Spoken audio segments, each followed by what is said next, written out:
উচ্চশিক্ষা health insurance purchase করা কেন ম্যান্ডেটরি, ইন্স্যুরেন্স কোথা থেকে পারচেজ করবেন এবং সুইস কেয়ার হেলথ ইন্স্যুরেন্সটা কেন এখনও বেস্ট এবং সবচেয়ে চিপেস্ট হেলথ ইন্স্যুরেন্স কোনটা, এবং অধিকাংশ দেশগুলোতে হেলথ বেনিফিটস থাকার পরেও কেন আসলে হেলথ ইন্স্যুরেন্স পারচেজ করতে হয়, হেলথ বেনিফিটস এবং হেলথ ইন্স্যুরেন্স দুটার মধ্যে পার্থক্য কী, এবং হেলথ ইন্স্যুরেন্স কীভাবে কিনবেন, কোন ওয়েবসাইট থেকে যে কিনবেন, কোন ইন্স্যুরেন্সটা পারচেজ করবেন, সব কিছু আজকে ভিডিওতে আলোচনা করব।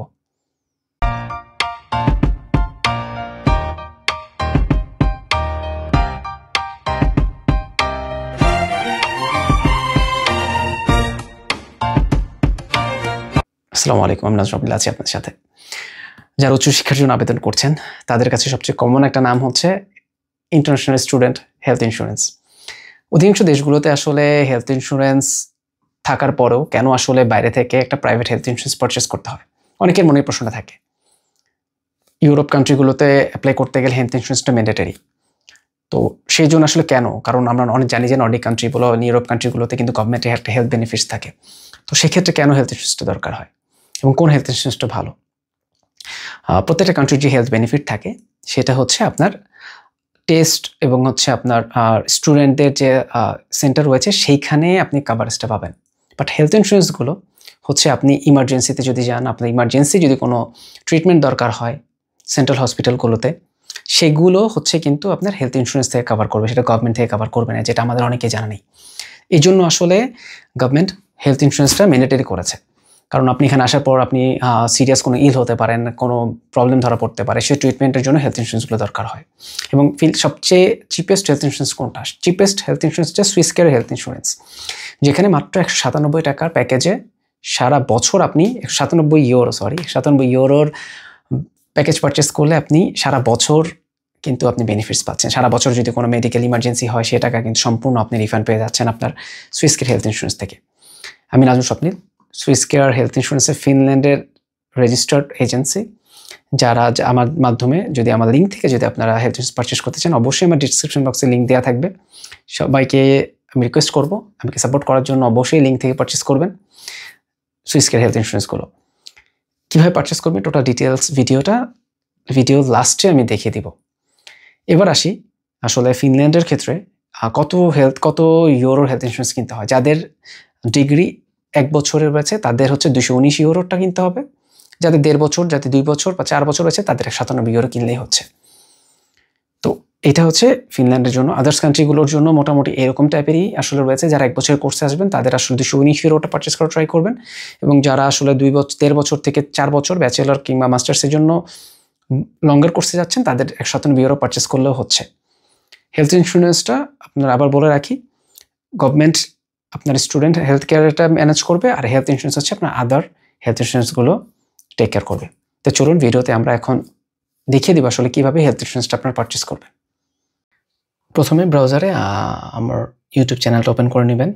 এখানে আমার ইউটিউব চ্যানেলের ডিসক্রিপশন বক্সে কিন্তু অলরেডি সুইস কেয়ার ইন্স্যুরেন্সের লিঙ্কটা দেওয়া রয়েছে, অথবা ভিডিওতেও কিন্তু অলরেডি পেয়ে যাবেন আমার সুইস কেয়ার ইন্স্যুরেন্সের লিঙ্কটা, যে লিঙ্ক থেকে আপনি সুইস কেয়ার ইন্স্যুরেন্স পারচেস করতে পারবেন। তো এটাতে আমরা ক্লিক করলে পোর্টালটা ওপেন হয়ে যাচ্ছে। ওপেন হয়ে গেলে এটা দেখতে পাচ্ছেন ইন্টারফেসটা, international student health insurance for European কান্ট্রির স্টুডেন্টরা যারা আসবেন তাদের জন্য হচ্ছে সুইস কেয়ার হেলথ ইন্স্যুরেন্স, যেটা হচ্ছে ফিনল্যান্ড, তারপর হচ্ছে আরও অনেকগুলো কান্ট্রি রয়েছে। আমি এই লিস্টটা দেখাতে চাই। প্রথম হচ্ছে ডেট অফ ইস্যুস ডেটটা। এই ডেটটা হচ্ছে আপনি যেদিন থেকে ভিসা এক্সপেক্ট করছেন সেই ডেটটা সিলেক্ট করবেন। লাইক আপনার ক্লাস শুরু হয় যদি অগাস্ট থেকে, আপনি জানেন যে আপনি 1 মাস আগে থেকে যাবেন, তো সেক্ষেত্রে আপনাকে কিন্তু জুলাইয়ের 1 তারিখ থেকে ইন্স্যুরেন্স পারচেস করতে হবে, কারণ আপনি ইন্স্যুরেন্স স্টার্টিং ডেটের আগে কখনো ভিসা তারা ইস্যু করবে না। তো সেই জন্য আপনি যদি জুলাইতে আসতে চান, আপনি জুলাই থেকে ইন্স্যুরেন্সটা পারচেস করে আপনি কিন্তু জুলাইতেই ভিসার জন্য অ্যাপ্লাই করতে পারবেন, জুলাই ডেট থেকে যে আপনি ফিনল্যান্ডে জুলাইতে আসতে চান। তো এই জন্যই ডেটটা খুব ইম্পর্টেন্ট, 1 বছরের জন্য পারচেস করা যায়। তো লাইক আপনি যদি জুলাইয়ের 1 তারিখ থেকে নিতে চান, এবং এটা ম্যাক্সিমাম 1 বছরের জন্য থাকবে। 1 বছর জুলাইয়ের 1-25 আমরা সিলেক্ট করলাম। দেখেন 26 জুলাই 1 পর্যন্তই লাস্ট। এই যে জুলাইয়ের 1, তারপর থেকে নিয়ে যাচ্ছে না। তো জুলাইয়ের 1 সিলেক্ট করলাম আমরা। এবার হচ্ছে ইস্যু কান্ট্রি, আপনি কোন কান্ট্রিতে আছেন? বাংলাদেশ। তো বাংলাদেশ থেকে সিলেক্ট করবেন। যারা অন্য কান্ট্রি থেকে পারচেস করবেন তারা অন্য কান্ট্রি সিলেক্ট করবেন, লাইক আপনি যে কান্ট্রিতে থাকেন না কেন সেই কান্ট্রিতে এটা পারচেস করবেন। তারপর হচ্ছে আপনি কোন কান্ট্রিতে যাবেন। আপনি যে কান্ট্রিতে যাবেন সেই কান্ট্রি এখানে রয়েছে, দেখেন Austria, Belgium, Bulgaria, Croatia, Cyprus, Denmark, Estonia, Finland, France সহ অনেকগুলো ইউরোপের ম্যাক্সিমাম কান্ট্রি কিন্তু এখানে রয়েছে। যারা ইউরোপে আসবেন তাদের জন্য আসলে সুইস কেয়ার ইন্স্যুরেন্সটা ডিজাইন করা হয়েছে। তো আমি যদি ফিনল্যান্ডে আছেন, ফিনল্যান্ড নিয়ে আসলে দেখাতে চাই। তো যখন আপনি একটা কান্ট্রি সিলেক্ট করবেন, এখানে 3টা প্যাকেজ রয়েছে। এগুলো হচ্ছে অ্যামাউন্টের উপর বেস করে। যারা আসলে 1 বছর ডিগ্রিতে আসবেন তাদের জন্য 219 ইউরোটা হচ্ছে সুইটেবল, এবং অনেক দেশে কিন্তু ম্যান্ডেটরি 219 ইউরোটা। এবং যারা আসলে 1.5 বছর থেকে 4 বছর আসবেন তাদের জন্য হচ্ছে 197 ইউরো যে প্যাকেজটা রয়েছে সেটা তারা নিতে পারেন। তো আমরা নর্মালি 197 না ধরে 219টা ধরলাম। 219টা হচ্ছে সেফ জোন। আপনি চাইলে 219 নিলে এটাতে কিন্তু অনেক ধরনের বেনিফিটস অ্যাডিশনাল থাকবে। তারপরে হচ্ছে আপনি এখানে টিক চিহ্ন দিয়ে চলে যাবেন। চলে যাওয়ার পরে ইন্টারফেসটা চলে আসবে। এখানে আপনি যদি ইউরোপিয়ান কান্ট্রির মধ্যে থেকে থাকেন, লাইক আপনি অনেকে দেখা যায় জার্মানিতে আছেন, সেহেতু অন্য কান্ট্রিতে যেতে চাচ্ছেন তাদের জন্য। আর যদি আপনি ইউরোপের বাইরে থাকেন তাহলে এটা সিলেক্ট করবেন। তারপর হচ্ছে এখানে আপনাদের নাম, first name, last name, male, female, address এগুলো ফিল আপ করবেন। তারপর হচ্ছে আপনার এখানে zip code, city, country, phone number এগুলো ফিল আপ করবেন। তারপর আপনার নামটা অটোমেটিক যখন আপনি SMS পলিসি হোল্ডারে দিয়ে দিবেন তখন অটোমেটিক এটা নামটা চলে আসবে। তারপর এখানে মেল দিয়ে আপনি passport number, date of birth issue করবেন। তারপর নেক্সটে চলে গেলে আপনাকে ইমেলটা ইউজ করতে হবে। তো পরে পেজটা আমি যদি দেখাই,